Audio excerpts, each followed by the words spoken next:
All right. Hello and welcome back. This is the Wait, third wait, the episode. recording sign is on or not? Okay, let me check. I'll be back. Interesting. It's a very real dilemma.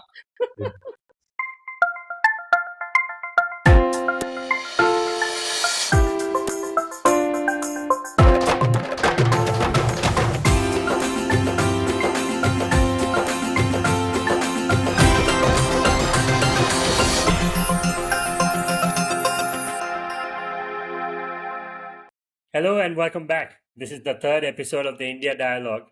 We're super grateful that you're willing to give us a listen. My name is Ruchir. Normally, we have Guru and Mitali join us too, but unfortunately, they're not able to make it this week. As a result, we've called on some of our other wonderful friends, Smita and Rishi. Smita Sharma, besides being visiting faculty at Kautilya School of Public Policy, is an independent journalist well known for her time at Network 18, India Today, and The Tribune. Rishi Suri, a former media advisor to Mehbooba Mufti and the editor of India's oldest Urdu newspaper, The Daily Milab. Manu Raj Shanmugan Sundaram, or Manu, is not only a successful advocate with his own law practice, but is also a spokesperson for DMK, and I am the CEO of Distributed Energy and chair at the School of Policy and Governance. Thank you again, Smita and Rishi, for stepping in for Guru and Mitali this week. We're doing this because we care about India and we want to discuss issues in a way that adds value. We're all friends and want to discuss important issues in India, sensitive or not, friendly disagreements or not, without having to shout at each other or live in slogans. For now, this is an experiment that we want to run in the build up to the 2024 national elections. Maybe we continue after, maybe we will stop. But we want to give this a shot and help unpack important issues for India. Let's get this going. Today on the docket are three things. We start with our neighbor, Manu. Why don't you lead us off? Well, I'm also your neighbor, but we're going to today talk about our larger geographical neighbor. And this is, I think, Ruchi, going to get our friends and listeners on the social right wing very happy. For we have finally taken their advice of why don't you go to Pakistan, as some used to jibe. So today we literally go to Pakistan for our first discussion topic. As some of you may know, it is election year in both India and Pakistan. And Pakistan is set to go to polls next week. With the electoral exercise being described as restorative, transformative, and consolidative. Now, the lead up to these elections this year have been marred by violence, but also have been checkered by very interesting developments over the last 5-10 years. In comparison to India, where we've had may I say, a stable government since definitely 2004, and of course, in 2014, we've had just one party led government. Pakistan has seen a lot of political upheaval. Now, the violence part is particularly concerning, and we understand that the Election Commission of Pakistan has called for a meeting with security officials to understand the deteriorating law and order situation. But in the midst of all of this, there have been very interesting and peculiar legal developments. Over the last 2 years, we've seen how the Imran Khan story has played out. Imran Khan, the former prime minister and, of course, former cricket captain of Pakistan, was convicted of revealing official secrets under the Official Secrets Act, and he was sentenced to 10 years in prison. Now, additionally, there is another case that has been filed against Imran Khan and his wife, and there's been a further prison sentence as well. Now, these events must be viewed against the backdrop of the political turmoil. Now, I'm just going to ask 2-3 questions, and I really want to see Smita Sharma weigh in on this first, and then Rishi Suri, because of their extensive engagement with India and the subcontinent at large. Firstly, my understanding is there are three major political players. The PPP, the Pakistan People Party, led by the Bhuttos, often accused of being a dynastic establishment. Secondly, the Muslim League, the Pakistan Muslim League under Nawaz Sharif, again, having hues of nepotism, given once Nawaz was deposed, his brother Shabazz took over. And of course, the PTI under Imran Khan, which is now under a series of corruption and other allegations, right? So these three major players, how do you see them eventually play out? And Secondly, I want to ask maybe Rishi to weigh in on this, if you can, Rishi.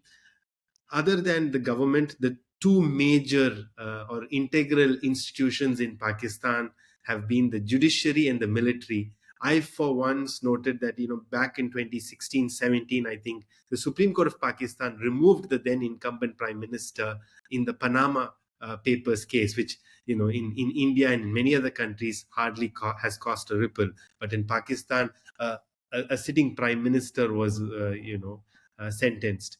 And of course, in the last 1 year, like I said, Imran Khan has been under the judicial pump, if you can say that, with courts in Pakistan having convicting him and, further imposing prison sentences. So how do you see these two institutions, the government and the judiciary? And please also tell us a little bit about how the military has or does not have a role, because Imran Khan has accused the Pakistan military establishment of having a role in his own sort of dwindling fortunes. But let me throw this first to Smita to tell us about the major players and how she sees the election playing out, and whether it will have any real sort of significance to India and the neighborhood.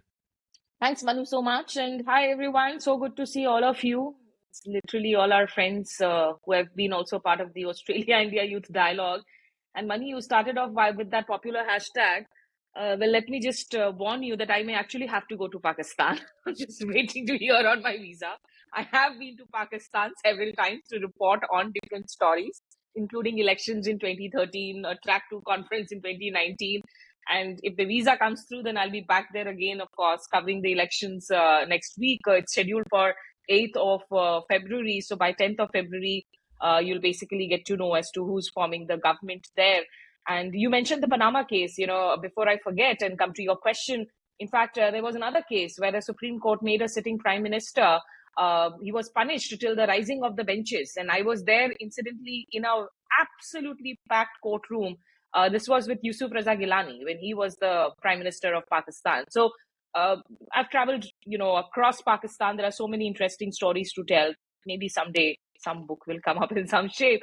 To your question, we need to understand two things here. One, when it comes to the India point of view on the current Pakistan elections, it has to be seen in the larger context of the national interest of India when it comes to its security and stability in the neighborhood, in the subcontinent. And there, it matters more. In terms of India's domestic interests right now, we are also in the election mode. We had general elections just a few months back. And in India, Pakistan is always a very strong domestic rhetoric, especially so with the BJP when it goes into campaigns, and it will be an anti-Pakistan rhetoric that you'll get to hear again and again. So having said that, so domestically, while there may not be a strong appetite for any sort of a puppy-jhappi with Pakistan, in the larger context, given what is happening in Myanmar, given the situation in Maldives, Bangladesh, of course, has had a stable government, at least a friendly government in Sheikh Hasina for the last many years, but the situation there also always remains on the boil. And with the Taliban in Afghanistan, for India, it is important to see that at least Pakistan, even though brittle, democracy has never really found strong roots within Pakistan. And that's also because the rise of the middle class has only been a relatively new phenomena. For the longest that I used to travel to Pakistan, it used to just be baffling that there's either the super elite, who's most of the people with the army military background, who are staying in these huge bungalows, fancy bungalows, all across the blue areas in Islamabad, or you had the super poor. If you go to Lahore, if you go to any Gujranwala, if you go to any of these states. So these situations have always made it very difficult for democracy to survive within Pakistan, under the shadow, of course, of the army and the ISI, the wheels within the wheels that we constantly talk about. And in Pakistan today, the elections are definitely lackluster. What I am hearing from people, the political enthusiasm seems to be a low.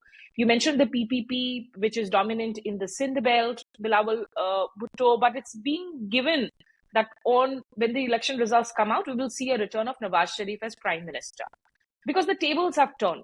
In 2018, when Imran Khan won the elections, he had the blessings and the patronage of the army and the establishment. Of course, he has worked hard within politics to rise. He's literally gone door to door in his years, in his political career, uh, asking for money to build that Shaukat Khanum Hospital, which is a multi-specialty cancer hospital built in his mother's memory.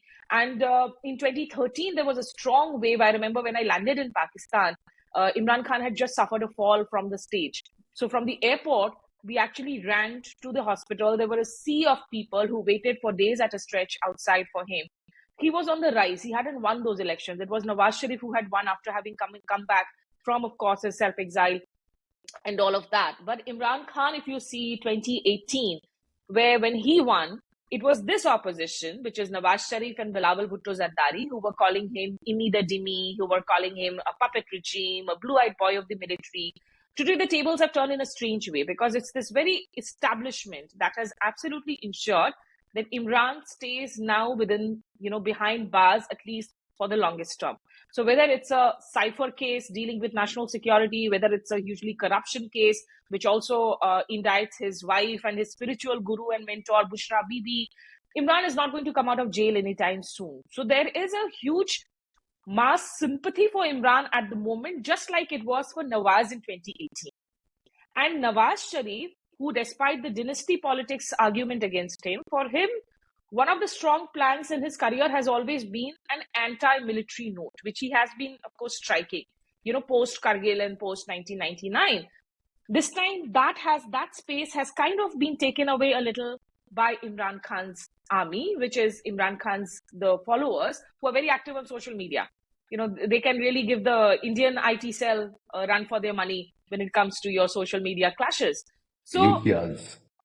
the UTRs and all of that. So, I'll just let Rishi come in here, and the focus will remain. The election violence that you're talking about, that is happening essentially in Balochistan, in Khyber Pakhtunkhwa, in KPK.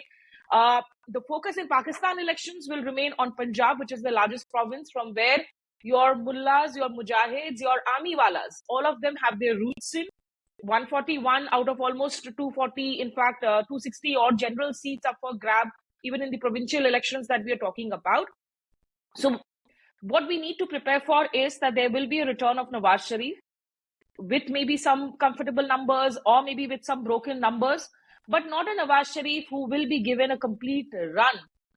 The army is not going to come and dethrone him directly and take away his seat unless some things really go weird. From the times of Parvez Kiani, who was the army chief, we have seen now the Pakistani army choosing to actually call the shots from behind the screens, not actually declare a coup and come into the driving seat directly, because then that also calls for a whole bunch of international sanctions. So that way they've become a little smarter. But for India, really, it's just about the larger subcontinental security at this point in time, given the Kashmir rhetoric of Pakistan, especially after abrogation of 370. That's something the current government is not definitely going to do a U-turn on, or any government for that matter, whoever comes in. I see that situation continuing to remain sort of very difficult. So at best, maybe a congratulatory message here, there, but the kind of Nawaz Modi engagements we saw in 2014-15, when Mr. Modi went to Lahore suddenly on a trip, Nawaz Sharif came in for Mr. Modi's oath-taking, swearing-in ceremony. I expect less of that around this time. Smita, I think you touched upon a bunch of things, but again, my interest in this piece is also equally on the aspects of the military involvement, right? And you've said that initially Imran Khan had the blessings, the goodwill of the military establishment, and you say that's maybe changed now significantly. But you also said that Nawaz Sharif, and the PML have always campaigned on an anti-military narrative. So that, the role of that establishment, and I know, Rishi, you've watched Pakistan very closely, you worked in Kashmir very closely. The other thing that I think Smita's piece also brought out is how our own developments in Kashmir over the last year particularly would or would not make a significant mark in the Pakistan political discourse. So do you want to explain us what your thoughts are on those, Rishi? I think one of the first things we need to understand about Pakistan is that the Pakistani deep state runs the country pretty much. The judiciary, the government, whichever government of the day, only has up till a certain standard of things that they can actually do and run. Above that, the Pakistan army and the deep state would call the shots. Imran Khan was propped up by the army. He himself claimed to be this messiah who will lead Pakistan into a brighter future. He claimed to be an outsider, not from the political fraternity. A little bit like the maverick of the Pakistani political scenario. And the army supported him at that time and propped him up. But when he fell out of favor with the army, we saw this massive witch hunt against him. He was eventually arrested. For the first time ever in the history of Pakistan, I think the Pakistan Army headquarters in Rawalpindi and Lahore were run over by the people, which shows genuine popularity for Imran Khan in that sense. Another thing that's happened is that when we speak about the judiciary, this is, I think, the first time in Pakistan where 3 sitting judges from the Supreme Court have resigned within the last possibly 45 days or 2 months. The pressure is unprecedented on the judiciary by the Pakistan Army and the deep state at this point. They want to ensure that they get the government of their choice, which is now seeming to be Nawaz Sharif, because that's the buzz you hear now. Imran Khan, PTI, they're making sure that he cannot even fight elections. PTI is being run over pretty much legally and in other ways as well. The law and order situation in Khyber Pakhtunkhwa in Balochistan it could not be worse right now for them. The border with Afghanistan, the border with Iran, I mean, choose a border and Pakistan is in trouble. So the Pakistan Army itself is under a lot of pressure at this time, which is why I think this particular election will become, and more than the election, even what happens right after the election will actually be very, very, very interesting this time. I don't think Pakistan has faced this kind of pressure in a long time. Especially, as I said, the Pakistan Army has not faced this kind of pressure in a very, very long time. Another small thing I'd like to mention is there has been a massive protest and a long march which Maharang Baloch has been leading from Balochistan. Maharang Baloch is a lady who is fighting and rather an activist against enforced disappearances in Balochistan, which is again reached unprecedented numbers, where the gist of it is Pakistan Army randomly picks up people and those people are never heard from or seen again. And they're detained somewhere. Some don't ever make it back. Some are killed. No one knows where they are. There are thousands and thousands of ladies and people from Balochistan who are marching towards Islamabad. They've been stopped. They've been pressurized. Other people from their families have been arrested to stop this protest and stop this march. But the Pakistan Army seems to be unable to stop their movement towards Islamabad. And I'm shocked that the international media is not really reporting that much on this. But this is one of the largest protest movements that Pakistan has seen from Balochistan ever. So it is, the pressure is building up on the Pakistan Army is what I'm trying to say. And this is when it's interesting that what will happen when Nawaz Sharif eventually does become Prime Minister, and I'm pretty sure he will. So this is what my entire focus is actually not on the upcoming election, but what happens right after the elections is what I'm more interested in. Because elections are pretty much, I think, a foregone conclusion at this point. That's why. Can I just add just one point as an interesting backdrop? In Pakistan, no government. I mean, government has actually completed a term. No prime minister has completed a term so far. We need to remember. And even when you have had the coalition experiments, it's essentially been between the PPP and, of course, the Pakistan People's Party and the PMLN. 2013, I remember when I was there in Pakistan, for a change, the focus of the narrative, the rhetoric, was actually not on Kashmir. It was on domestic issues. I remember going to the streets, checking out the local newspapers, and the front page stories would be about the increasing prices of ginger. They were really skyrocketing. That was the onion story for Pakistan at that point in time. But over the last few years, especially since 2018, when the army and Imran Khan strife started happening over a host of issues, including about the appointment of the ISI chief, Imran had its own viewpoint to it.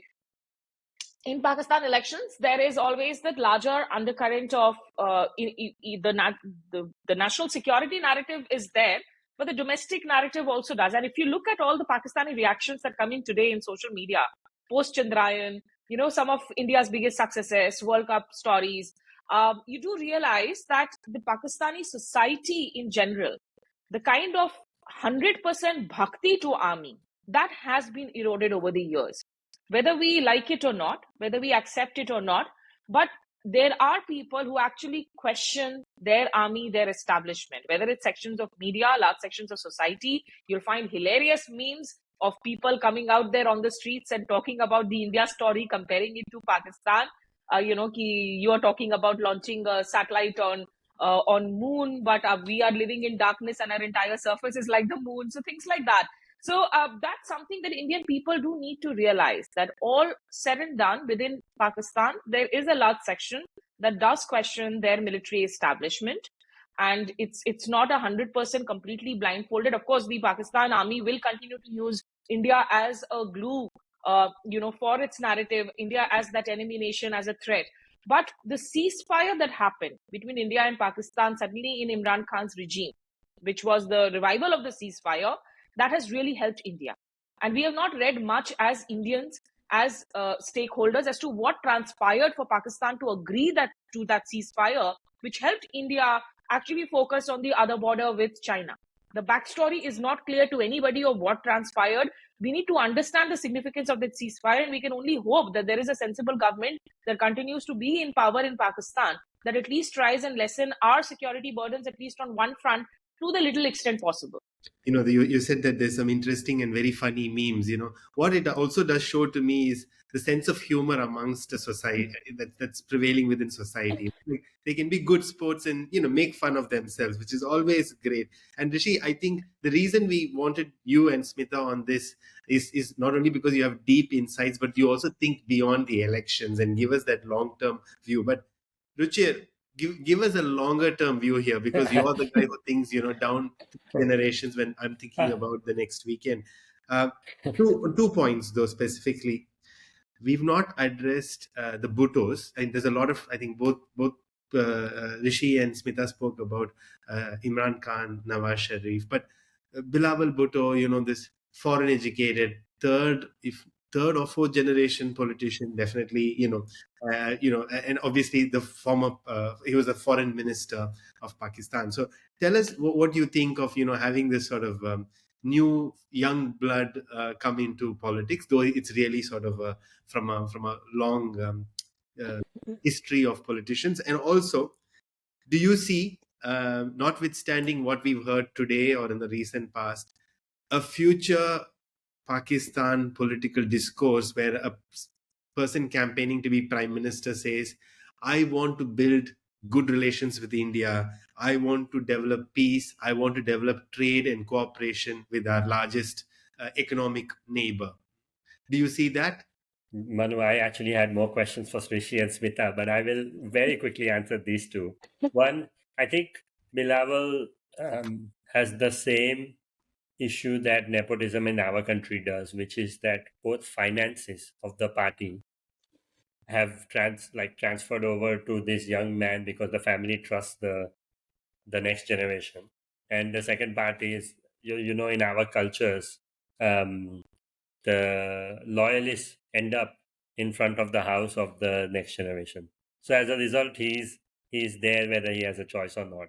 I don't think anybody in Pakistan believes that he's ready for being prime minister. So I think it's inevitable that at some point he will get his chance, but I don't think that's likely in the short term. Will we talk beyond, Pakistan, India being tense?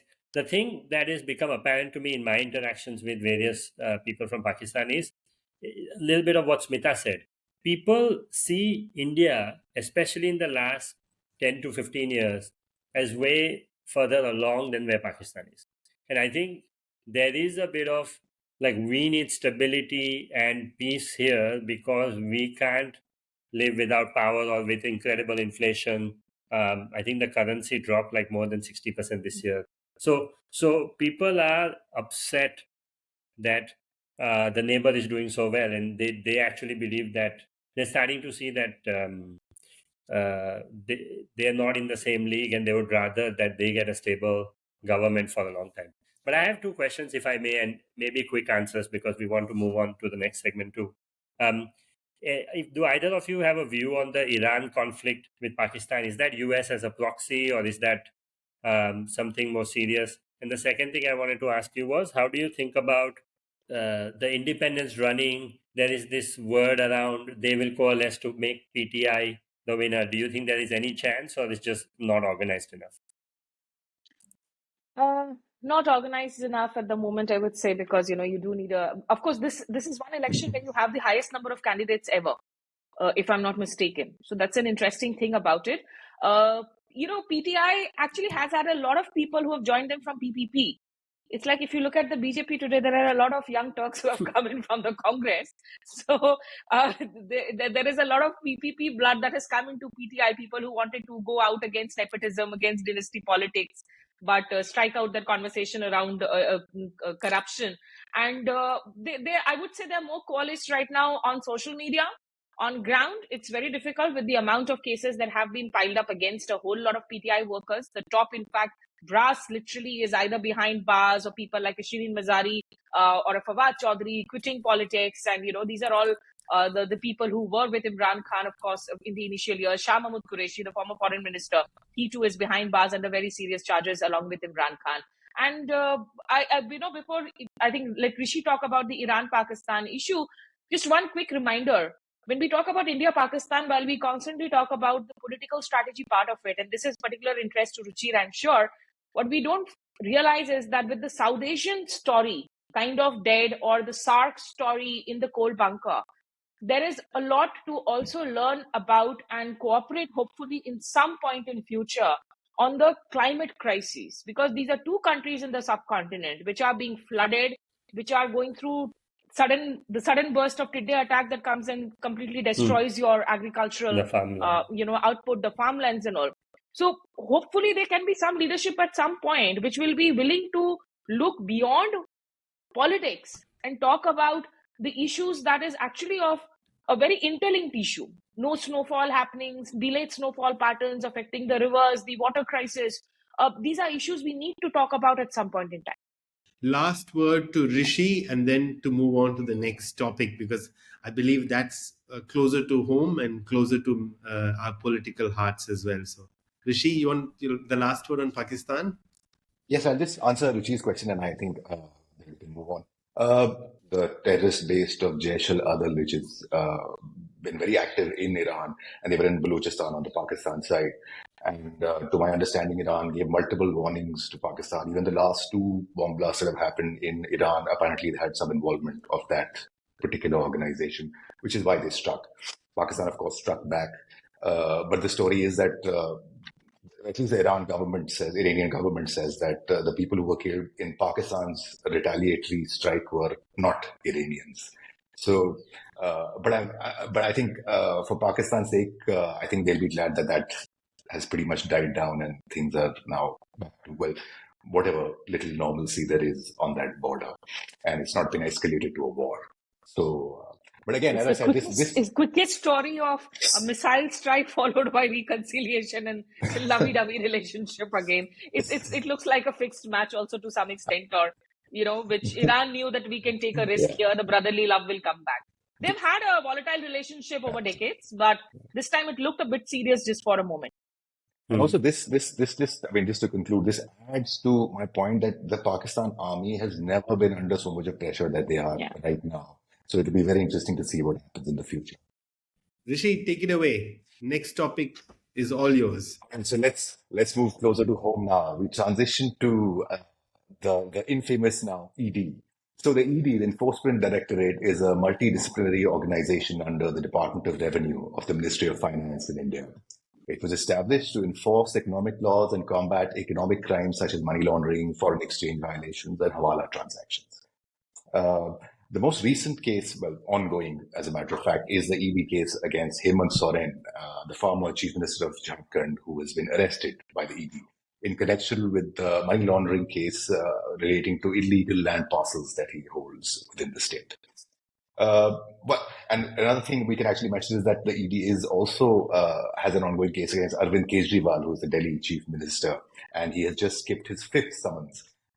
One more summons, and he will be arrested.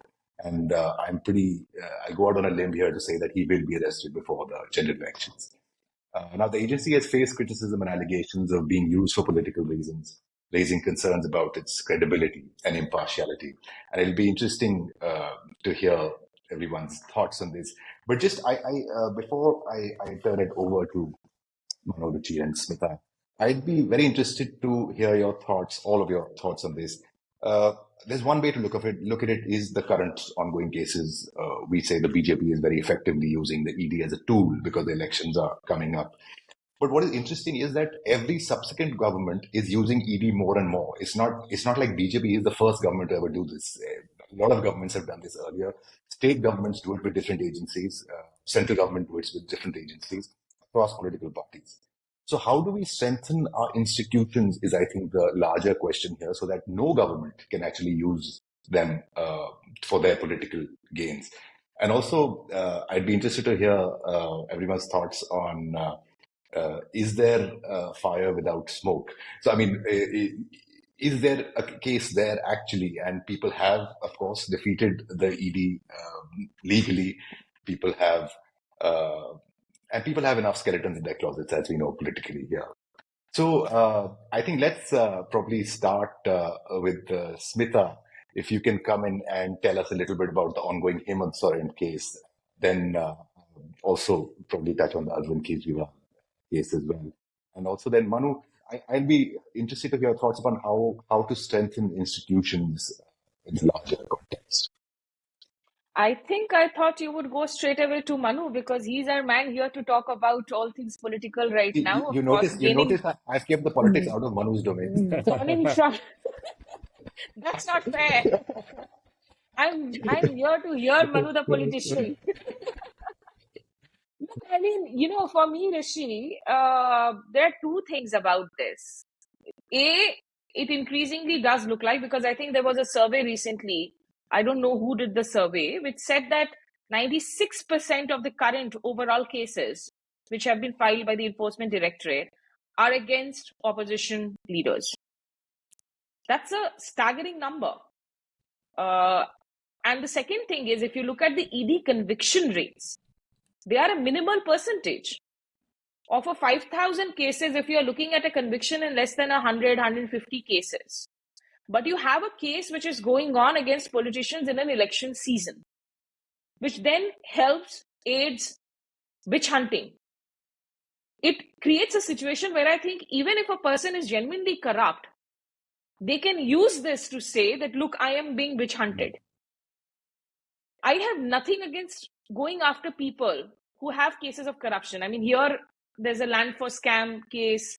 Then you have land for jobs cases. I mean, from a Mamata Banerjee to Hemant Soren to Uday Stalin, you name it, and you have it across all these political parties today which are in opposition, including Arvind Kejriwal that you spoke about. And most of them, of course, are in power in the regions where the BJP has not managed to crack the states, or it is not done well, or it is not in power. To me, the fact that I only see the ED going after the opposition parties, and to make one believe that there is not one single case of Dhandali happening anywhere in the BJP-ruled states, or a BJP politician, or BJP politicians who are being hounded by ED, but the moment they give a missed call, come and join the BJP, suddenly there is a whitewashing that happens. All those cases are forgotten. It has happened in West Bengal, it has happened in Maharashtra with certain leaders. So, when in the UPA term, we used to say that CBI is a caged parrot, to me, ED is the new caged parrot. The sheer number and the presence, and to think that because somebody is a tribal leader, look, it's a perception battle in an election season. We don't know so far you've had the liquor scam case going on. You've had a Sanjay Singh, a Manish Sisodia, the Deputy CM Education Minister, in jail. Their cases have been coming up to court. I'm still not clear how much is the money trail pointing to things. But by the time it is cleared or the courts come in, the election season would be over. The narrative battle would have been won against the opposition that this is the most corrupt lot. What if tomorrow, finally, the courts do not find a case here?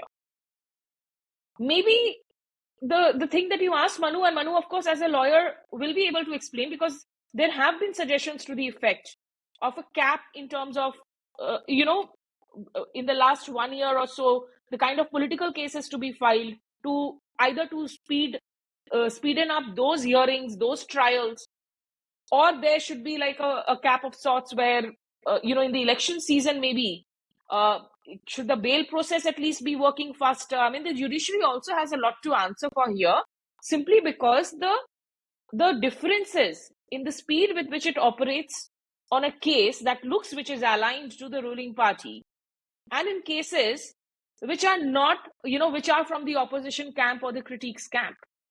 So I do find a lot of problem with the way ED is operating today, going after any and every possible leader in the opposition camp, with not much to show when it really comes to the conviction rate at this point in time. I'll jump away straight in, Smita, because the famous words "caged parrot" was used for the CBI way back in 2010 or 11 by the Supreme Court. ED has become a caging parrot, right? They've just started putting everyone behind bars now without really paying much attention. And yes, this is 2024. So, Rishi, there's a lot of ways you can create smoke without being fire. Technology, artificial reality. There's many ways. But the real, I think, what pragmatic view that I take of this whole emerging premier investigating agency of India, because we've not heard of the CBI make much arrests in the last couple of years. So ED must be the most trusted and the lead investigating agency. There's no issue with that. I also don't find any issue with the fact that ED or CBI or the income tax have gone after people who are predominantly in the opposition political alignment, right? Because that's how it is in India. Once you win an election, you take all the powers. If you don't have a independent prosecuting agency, like for example the FBI or in many other countries, so all of these investigating agencies report to you, so you will definitely use it in whichever way, and it is therefore the predominant role of courts, especially the two constitutional courts, the High Courts and Supreme Court, to check whether there is an excess of power or abuse of power, right? And I think that's where I'm going to sort of try to understand this whole issue. Now, the primary case or offense that the Enforcement Directorate has been finding and investigating is that of money laundering. Now, to understand money laundering, the idea is that once I commit a crime and from the crime I get what is called proceeds of crime. Let us say I kidnap somebody, and for that kidnap I get a ransom of say 5 lakh rupees. Now, the kidnapping is not investigatable by the Enforcement Directorate. The receipt of 5 lakhs from the ransom is not also investigatable by the Enforcement Directorate. What the ED will investigate is the next step. How I then project the 5 lakhs. If I then deposit it into my bank account in say 4 or 5 installments, and I project it to the income tax authorities, because they will ask, where is this income from? And I say, oh, I got this by doing a lawful business, by being an advocate or being, or selling something to somebody. That part, that is the laundering part, how you change the color of money, right? Now, in order to do that, like I said, it's very important to prove the first part, that I was involved in the kidnapping and I was involved in getting this ransom. Now, that's where we've lost track of this whole issue. What's happened is EDs now started jumping on cases where the first offense, what in legal terms is called the predicate offense, is not proved. Not proved, it's not charge sheeted, it's not gone to court. So in many of these cases, and there are a number of cases. Let us take, for example, the cases against the ministers in the Delhi Aam Aadmi Party government to do with the liquor scam. That first there needs to be a court of law which establishes that there is a conviction that there was a scam. There was either licenses being given out of turn or to favor somebody close proximate to political personalities or something. Without that happening, there is no question of looking at whether the proceeds of crime were laundered. Now, the issue is this, and I think as Smita touched upon this, is the number of arrests that's happening. Forget conviction. Yes, the conviction is less than 1%. Forget the fact 96, 97% of the cases are against opposition parties. The fact is that ED has been willy-nilly arresting everyone, right? And that's fine. And of course, I counterbalance that by saying that yes, this happens in all other political parties, in all other state governments or union governments also. They do arrest people on the other side of the political alignment on charges of corruption, etc. But the problem is, it is difficult to get bail in an ED case. Now, even in a CBI or any other case by an investigating agency, typically the courts have held to the principle that bail is the norm, jail is the exception.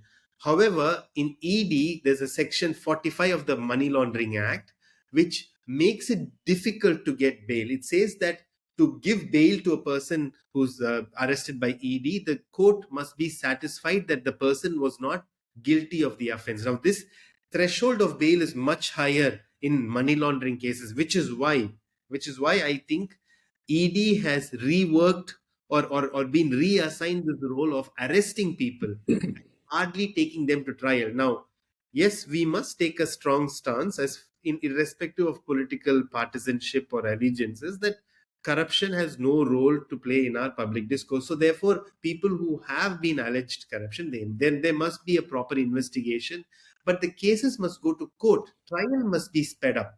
Now, if you take the cases of the Delhi ministers, I think Satyendra Jain, Manish Sisodia, they had to be, and I think Manish Sisodia is in prison for more than a year. Now, why do you arrest somebody so that that person does not skip bail, does not leave the country, right? And does not abscond from investigation or the court process. But people who have deep roots in society, politicians, people who have been living there, people who have family in India, people who have most of their assets in India, they are the ones who are unlikely to go and run away from the country as such. So I think the ED keeping them in, ED's reassigned role as an arresting agency rather than an investigating agency is problematic and is unlawful. Secondly, I think courts have also been very, very hesitant to grant bail, which again is wrong, because ultimately what ED is being used now is not to try and convict someone, but to deactivate political persons, to make sure that they are in prison for a long enough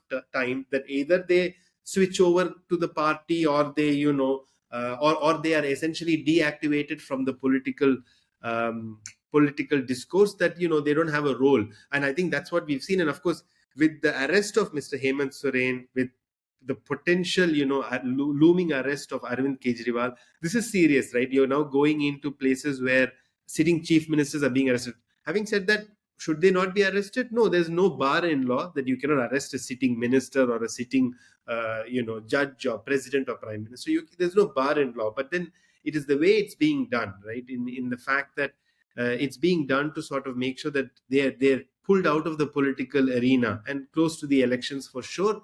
But also it is used to skew the political narrative that these are corrupt parties and organizations. But like I said, I think what we need to understand is arrest and jail does not make out corruption. What makes out corruption or money laundering is the end of the trial and in an order or a judgment of conviction, which, as we've all seen, they've not actually done. The last point I want to make is this. We have very good investigating agencies. We've always had. CBI has done well. All the state police are very capable and whatnot. So why did we bring in the Money Laundering Act in 2002? For a very simple reason, according to me, to recover assets. Now, what the CBI and the police cannot do is, let us say, somebody stole Rishi's money. They stole, 1 lakh rupees from Rishi. And then they repurposed it or repackaged it to show as if it was lawful income for the person who stole the money. Now, Rishi would go give a complaint. What would happen is that person would be then arrested, then there would be a trial and convicted, and he would get a prison sentence. But Rishi would be like, that's great, justice is served, but what happened to my money? I'm still down 1 lakh rupees. So the whole point is that ED was given powers to attach assets and return it to the victims who suffered any crime. So now that's not happened. That the problem is people in the country want that. They say, look, let him go to jail 3 years, 4 years, 10 years, but I would like to recover some of my assets. And that is what is being done in many other countries very efficiently, very effectively. ED has lost purpose of this whole asset recovery procedure, which I think, forget, like I said, forget political allegiance or anything. People who lose lakhs and crores of money would love to see at least one part of that come back, in addition to being, seeing the person who did that to them behind bars. And I think that's completely lost now. ED is more interested, like I said, in arresting people, politicians, business persons, whoever, whether it's ruling party, opposition party, secondary. But the purpose should have been to recover assets for the victims, which hasn't happened. But I think those are the 2-3 things I really wanted to make as a point, beyond political banter and beyond sort of political responses to that, Rishi. But Manu, I actually have some questions for you, if Rishi, if I may. Sure. But we can keep it to one because I also want to get Ruchir in after that. Yeah. Also, Rishi, because you asked me about Hemant Soren and I forgot to reply. The case essentially against him is that he forcibly possessed land. There is this sub-revenue inspector, Hanu Prasad, I think, who was raided in April 2023, and they basically found a lot of registry records with him. And the allegation against Soren is that there is 8.5 acres of land parcels that have been illegally, forcibly possessed by the chief minister. And we saw the midnight drama happening, of course, the Indian media to going gaga about Soren missing while he was actually sitting in Ranchi doing a meeting. And then late night when he had to resort politics, but mercifully, finally, Champai Soren was brought in and sworn in by the governor.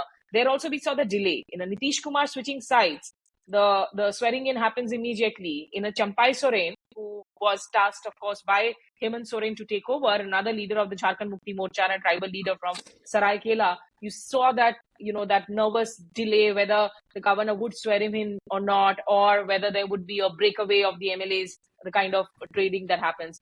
But my question to you, Manu, is really, you brought out, of course, the ED's role as an arresting agency, because I'm looking at this Hindustan Times report from October of last year, where this was a case related to the arrest of 2 directors of real estate firm M3M. And the Supreme Court said that the ED must provide a copy of grounds of arrest to the accused.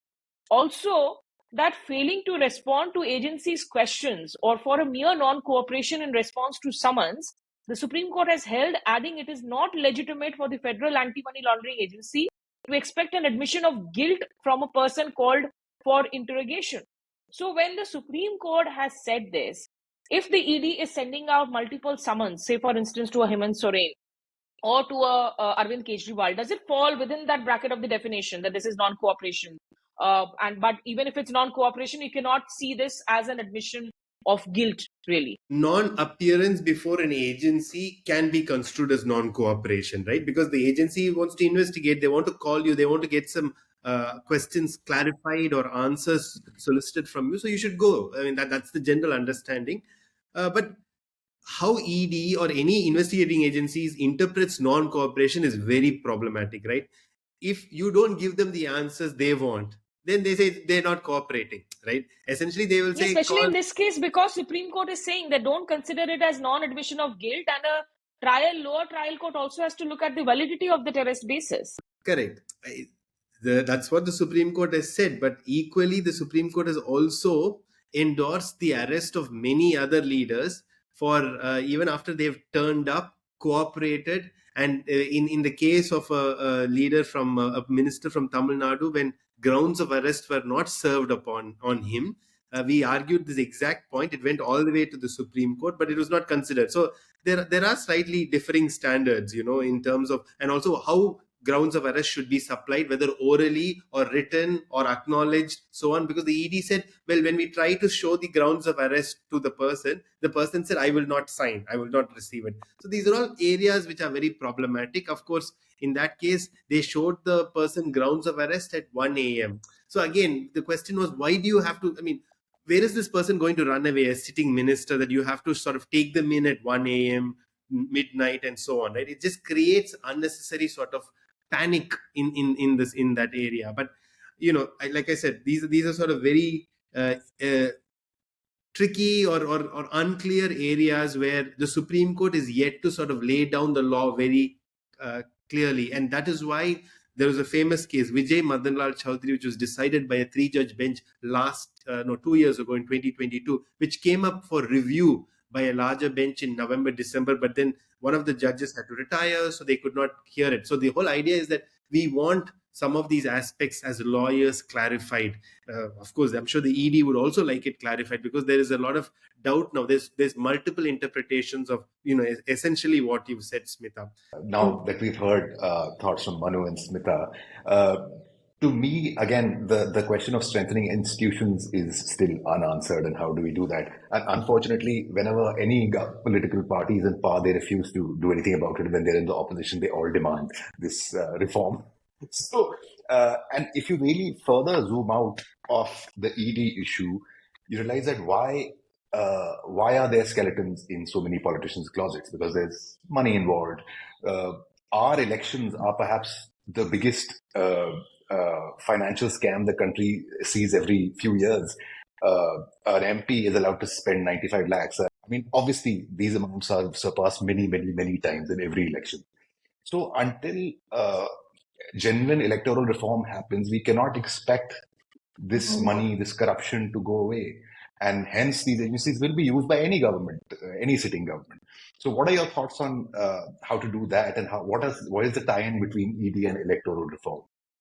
Rishi, I have a different answer to your question. Your question is a very good one, but I think one of the things that was unsaid, I found in Indian politics, is parties did not touch the income of other parties. And the current power structure is so whole that now there is no discomfort in going after political opponents. So I think that's my only comment here. It's I feel like the politics of the country are at a very different place. I think let's move on, Smita.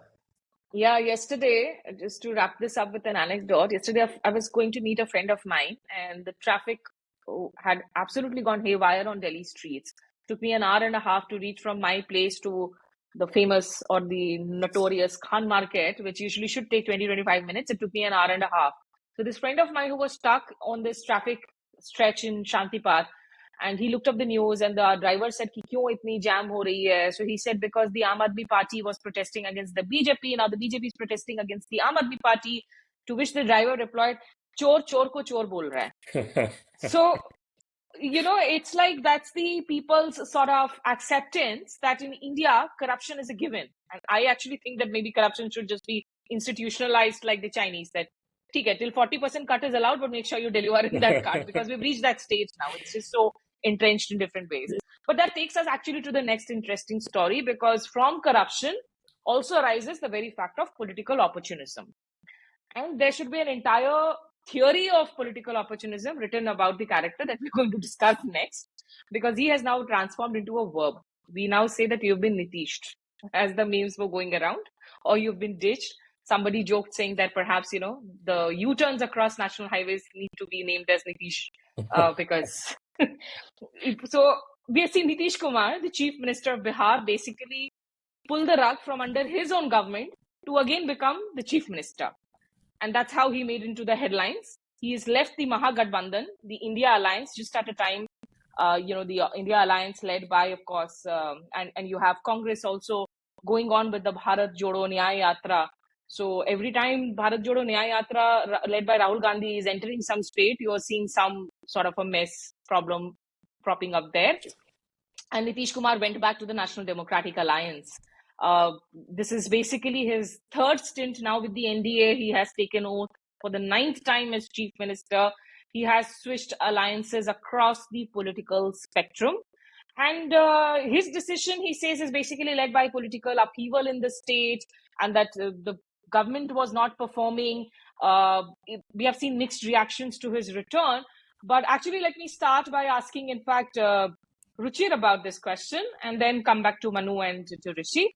Ruchir, were you surprised really to see this news? What was your initial reaction when you heard that Nitish is now again going back to the governor house to be sworn in as Chief Minister, but with a new arrangement?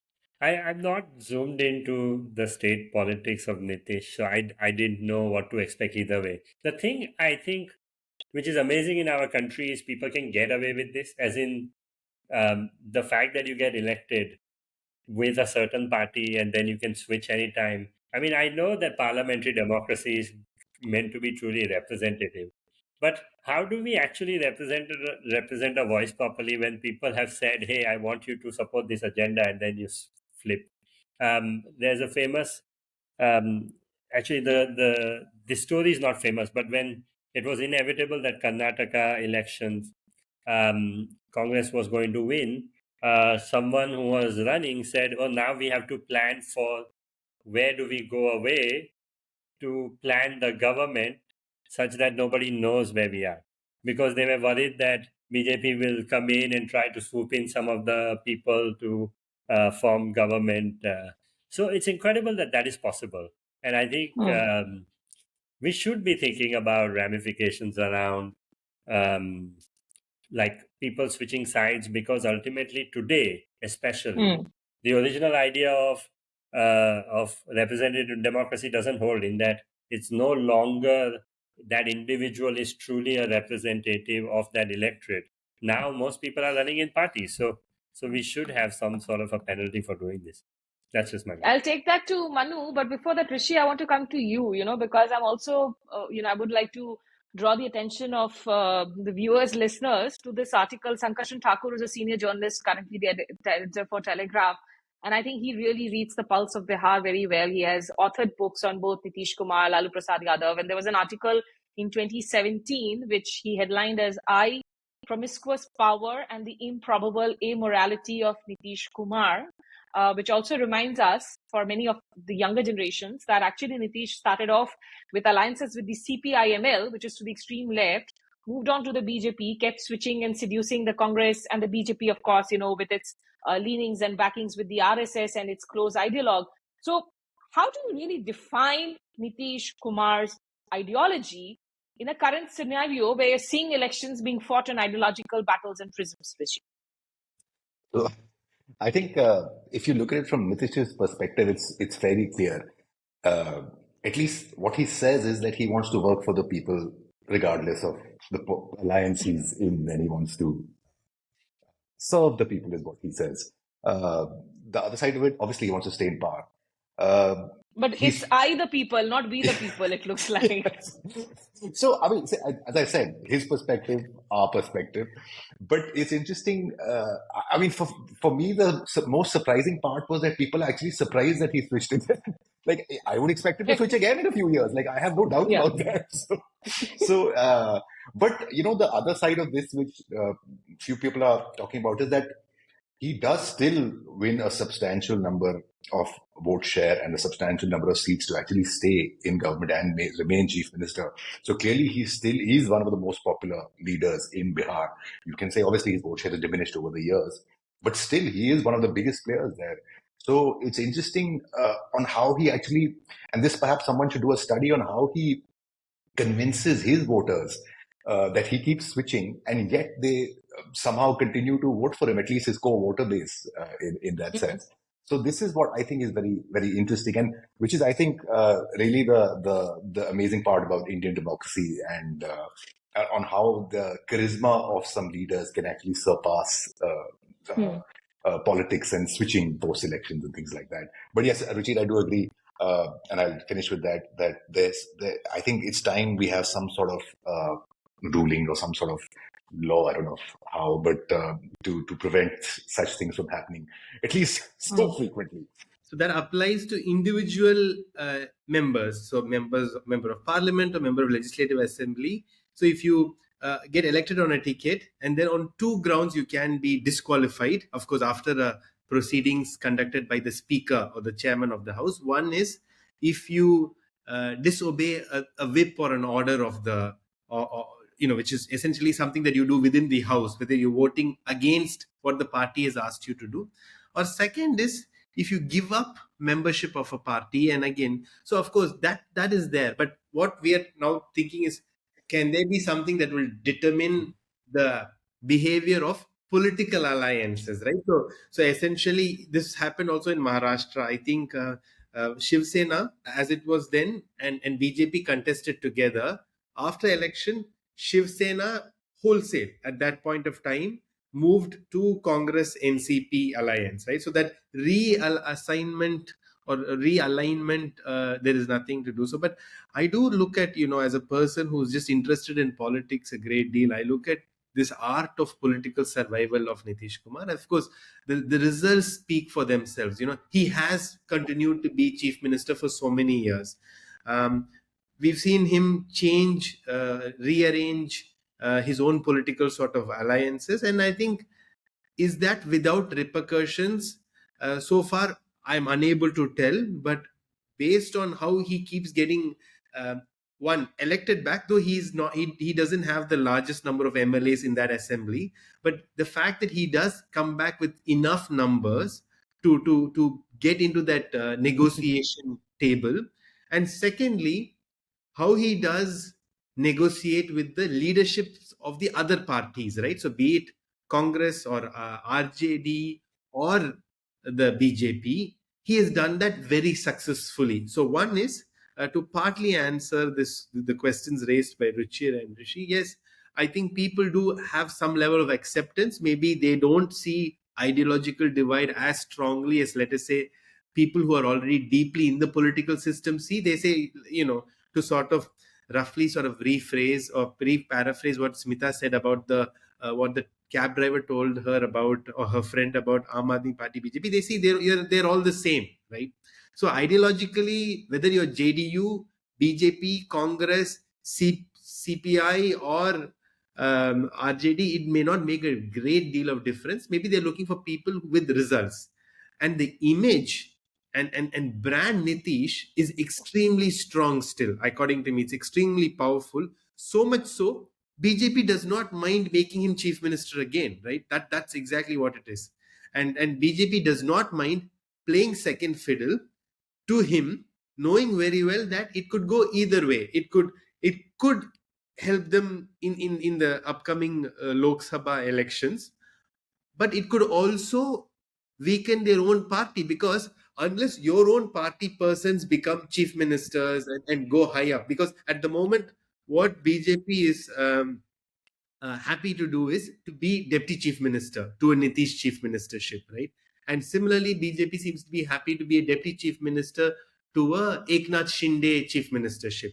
But then their own party leaders are not in the premier sort of But post. So Manu, don't forget, the last time actually they had this deputy rotational chief minister thing with Sushil Kumar in Bihar. It did lead to problems.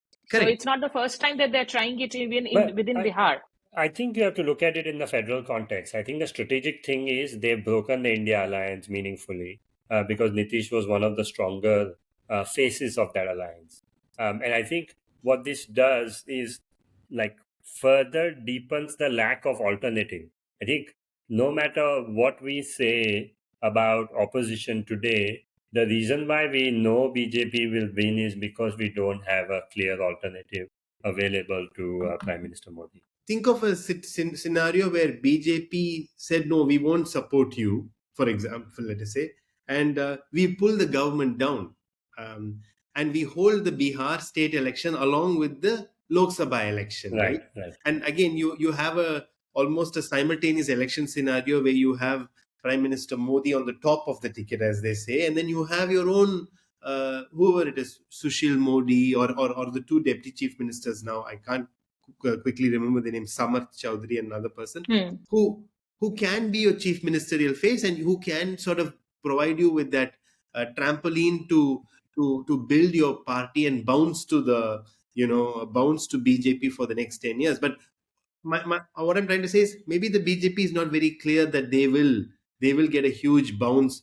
from if elections were held today. Let me just add a little context here, because to the numbers and all, since all of you have raised these questions, the recent caste census that was carried out, Bihar was a rare state that actually did that. It found that the percentage of extremely backward classes in the state is currently at 36%.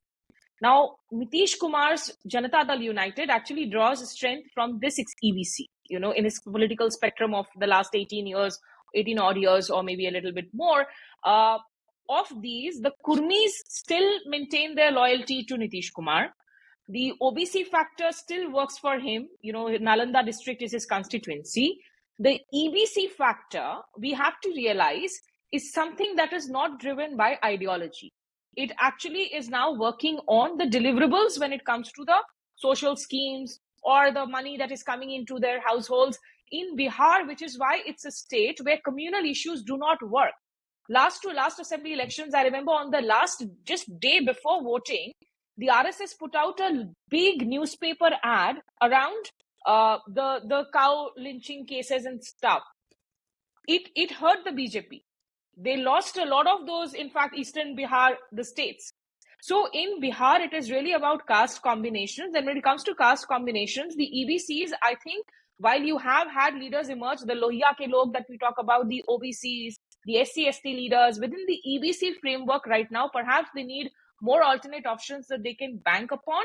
So within BJP, even if Nitish Kumar is going on with the BJP and forming another government, we'll have to wait and see how much of this really turns against him. I don't see it turning so much.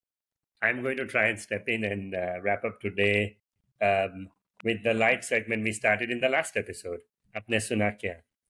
The idea is we want to shine a light on an interesting story we've come across. Something quick. It can promote something you're working on personally. It might be a story that you believe is not receiving enough attention. Apne Sunaa Kya is an opportunity to end things on a lighter note. Okay, this is where I shamelessly plug my book. So, it'll be in reverse probably. I've written this book called Children of the Chinar. It's been in the works for a few years, but essentially, quickly we talk about it. It's 16 short stories about 16 very interesting women in Kashmir doing fascinating things. And which is why I just quickly summarize one of those short stories in this is about a girl called Insha Bashir, who is the first female wheelchair basketball player who's actually represented India. And she's from Srinagar, from Kashmir. Now, she, as a child, she and her father met with an accident, and which is when she lost all sensation in both her legs.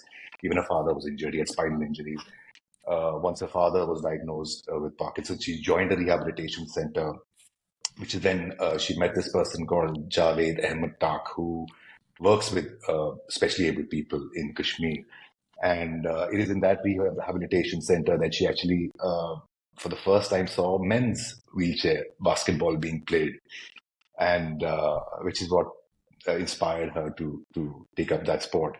And she did, and it's amazing what she achieved in just a few years. But in all of this story, I mean, it's a fascinating story, inspiring story, but the most amazing part about this, when you meet her and see her, she's just possibly the most positive person I've ever met. People are telling me that this is possibly the first positive stories book out of Kashmir in over a decade. It's all been about politics. It's all been about violence and issues like that. But there are so many amazing stories that are there of people doing amazing things. And I really hope that people discover them a little more. Go buy the book Children of the Chinar by Rishi Suri. Smita, you're next. Well, congratulations, Rishi. Thank you. You still owe all of us a party. We are waiting for that. And started reading the book. A great thumbs up to it. Great effort. And, I was thinking of talking about the recruitment of tens of thousands of Indian workers in Israel and the security questions it raises. But that becomes a very serious story to end the note with. You can check that story, shameless plug, on my YouTube station, Smita Sharma Journalist. But I think when Rishi does that party, you can serve the food item that I'm going to talk about, which will excite the Punjabi in Ruchir Punjabi, as well as the Sundaram in Manu, because it's about the butter chicken saga. And I've posted a little story on it on my Insta handle. The interesting bit is that all of us actually thought, and I went to the Moti Mahal in Daryaganj, thinking that this is the hotel that has taken Daryaganj, the chain of hotels, to High Court, suing it for the invention of butter chicken. Who's the owner? But what we realized was this Moti Mahal in Daryaganj, which has its roots in Peshawar in the 1930s by a man called Mr. Gujral, who shifted it to Delhi in 1947, post-partition. And the chain of hotels that has actually gone to court is called Moti Mahal Deluxe. So don't get confused. For the Delhi Walas, you will find Moti Mahal Deluxe in Shantipat, in Malcha Marg. And Moti Mahal Deluxe basically, I think, has missed meeting out. The Deluxe is not mentioned in the litigation. So everybody is now ending up going to Moti Mahal in Daryaganj. While neither Daryaganj has a branch in Daryaganj, nor Moti Mahal has a branch in Daryaganj. And Daryaganj, the chain of hotels, is saying that Moti Mahal, when it shifted in 1947, it had two more partners. So one of the partners was Mr. Jaggi, who is the owner of Daryaganj, which opened much later in 2019. So by right way of that, they actually can be a claimant on the invention of butter chicken. But the twist in the story is that Moti Mahal in Daryaganj was actually sold off to one Mr. Chadha in 1992. So after this entire litigation, Mr. Chadha says, I will now go to court against both of them who are in court, Moti Mahal Deluxe and Daryaganj, because rightfully I have bought the restaurant. It has no other branches, and it is the original inventor of butter chicken. So it is a very gravy, juicy, yummy battle, one that will be now next heard in May. So maybe Manu, if you could put in a word, put me on the grand jury to be a royal taster. Ever grateful. Don't know what we think the role of the grand jury is. My interesting sort of pick for the week, Richard, and I'll keep it very short, is the emergence of a new tennis superstar. I hope he becomes a superstar, called Yannick Sinner. He's an Italian 22-year-old tennis player who recently defeated Novak Djokovic in the semi-finals and Daniel Medvedev in the finals to win his first Australian Open, the first ever Italian to win an Australian Open. He did it at the ripe old age of 22 years and 160 odd days, which is fantastic for two reasons. One, the emergence of the next generation. For the last 20 years, we've been used to the Federer, Nadal, Djokovic dominance, which has not been a bad thing, but good to see the Alcaraz, the Sinners come through. But what I thought was particularly interesting, and this is shocking, when it usually takes people a lifetime to get good at something, right? And yes, Yannick Sinner gets to do this when he's 22 years old. Don't forget, Alcaraz won Wimbledon when he was 20 last year. But this is the interesting thing. Yannick Sinner, when he was 10 or 12 years old, was actually a national skiing champion in Italy. So you have a guy who was actually, potentially could have been the best in the world, or the top three in the world in two sports, not just one. So I think it's pretty fantastic that somebody can be so good at two things.